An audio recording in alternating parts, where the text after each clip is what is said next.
In a moment, you will hear just how much Wesley Fisk loves to talk. And when he does, when the words come out of this musician with the Seattle Symphony, heads turn. How do you do that? It's the voice. Maybe. Always a sharp tone. Not to me.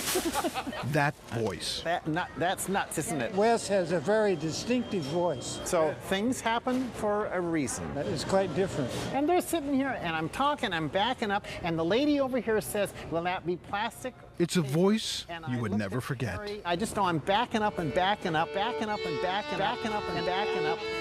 And so will we. We'll go back to 1968. Even then, even in Vietnam, Wesley Fisk found a way to play when he wasn't treating the injured. The villagers, his own men. He worked as a medic I was a sergeant.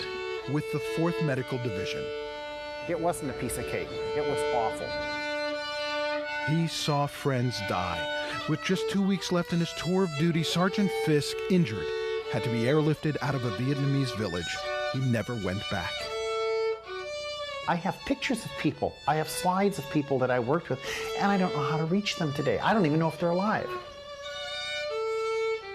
Tin Pui had kept him alive. Many times. His job, interpreting for Wesley Fisk.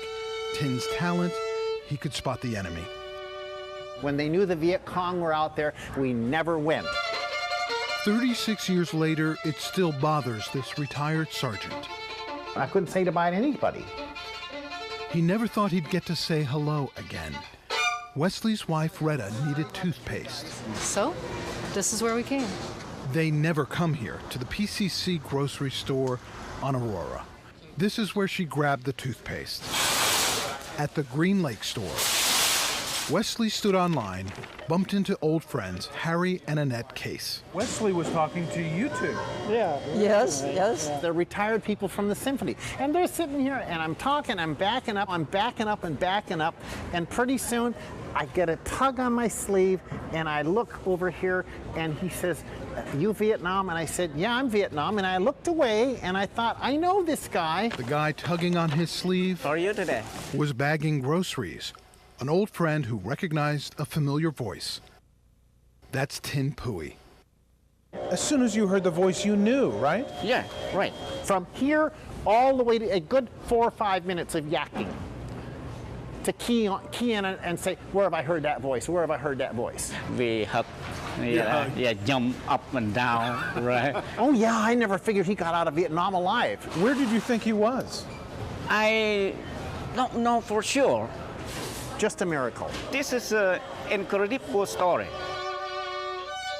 A story Wesley thought ended 36 years ago when he wrote to his mom and dad Retired soon, though Tin is an excellent interpreter. about his friend, Tin. For a day off. How do you look backwards for that? You can, Oh, no. Against the law of sport. Toothpaste brought them together, that and a conversation with Harry and Annette Case. And if he hadn't talked to you? Tin wouldn't have heard his voice and recognized him. Wesley would have bought the toothpaste and walked right by his old friend who kept him alive in Vietnam. that's the story. It's incredible. John Sharify, Como 4 News, And he worked with me every day in Vietnam. Seattle.